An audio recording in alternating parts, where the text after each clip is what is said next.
अध्यक्ष महाराज याच्यामध्ये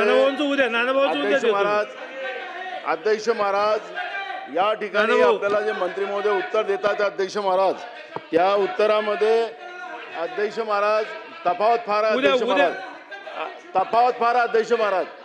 अरे माझी हरकत आहे ना, ओ माझी हरकत आहे अध्यक्ष महाराज. या निमित्तानं मी आपल्याला या मंत्री महोदय या घटनेला पाठीशी घालताना आपल्याला पाहायला मिळत आहे. अध्यक्ष महाराज, माझा याच्यामध्ये स्पेसिफिक प्रश्न असा आहे की 8/9/2025 ला राज्याचे माजी गृहमंत्री अनिल देशमुख यांनी याच्या ऑलरेडी याची तक्रार या विषयाची केलेली होती. माननीय पियुष गोयल ज्यांचा उल्लेख आपण केला, मुख्य नियंत्रक पेट्रोलियम व स्फोटके सुरक्षा संघटना मुख्य कार्यालय नागपूर यांना त्यांनी तक्रार केली होती. पेसो ज्याला तक्रार केली होती, संचालक संरक्षण संसाधन विकास संघटना दिल्ली यांना त्यांनी केली होती. एक मिनिट, त्यांची हरकत आहे म्हणून घेऊया. ही जी घटना आहे अध्यक्ष महाराज, हे मानवतेला लाजवेल अशा पद्धतीची घटना आहे अध्यक्ष महाराज.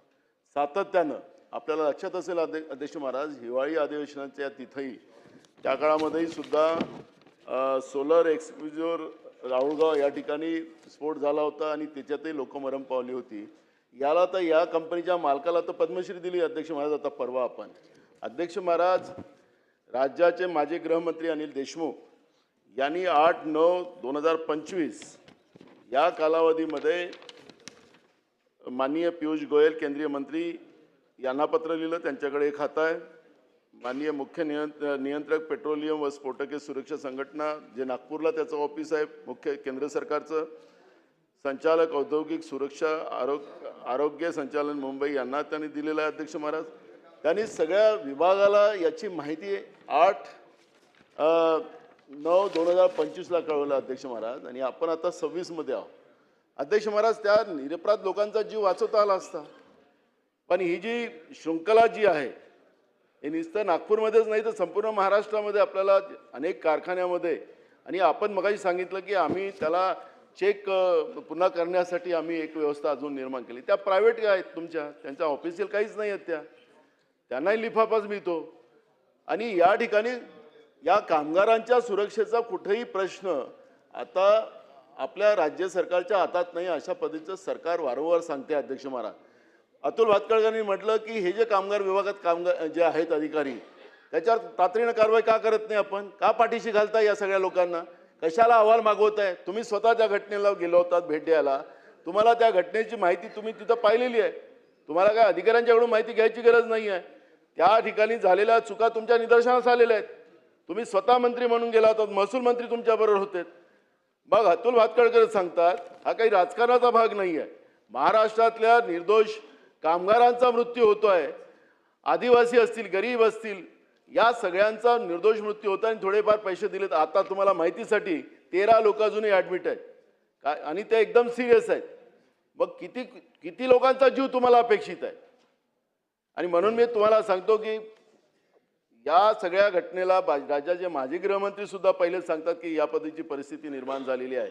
आणि त्यावेळेस लक्ष नाही. ते सुधीर भाऊ नेहमी सांगतात की सुधीर भाऊ तुम्ही नेहमी सांगता की बर्फाच्या चाकून तुम्ही खून करता असं तुम्ही म्हणता, तर त्या पद्धतीची खून करायची व्यवस्था निर्माण केली बर्फाच्या चाकून या लोकांनी. का अधिकाऱ्यांना तुम्ही सोडून दिलेलं आहे का सगळं?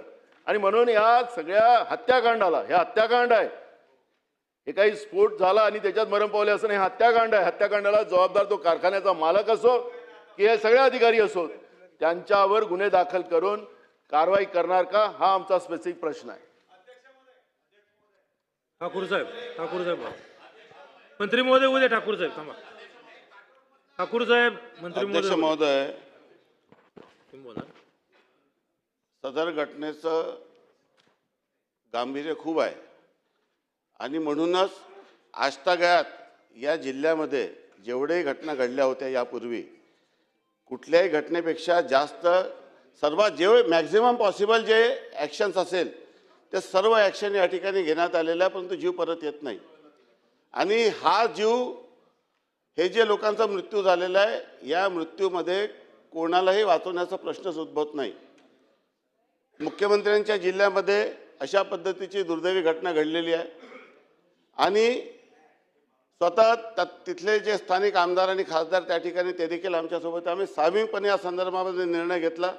मी स्वतः या पूर्ण प्रकरणामध्ये मी स्वतः ॲडव्होकेट आहे आणि कामगार खात्यामधून ज्या ज्या गोष्टीचा लॅक्युना होता मी स्वतः SP ला या संदर्भामध्ये कुठले ॲक्शन्स आणि या संदर्भात घेता येईल हे स्वतः मी या ठिकाणी दिलं.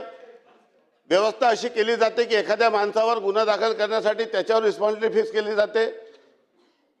त्याच्यावर एक जबाबदारी निश्चित करण्यासाठी यापूर्वी जितके प्रकरण झाले त्या प्रकरणाचा एक डायरेक्टर त्याला रिस्पॉन्सिबल धरण्यात येते. आम्ही थेट मालकावर सहित 21 लोकांवर गुन्हे सदोष मनुष्यवधाचे या ठिकाणी दाखल केले.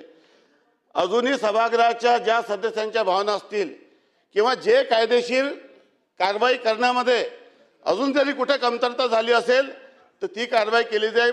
परंतु या प्रकरणी कुठल्याही व्यक्तीला सोडण्याचा प्रश्न उद्भवत नाही.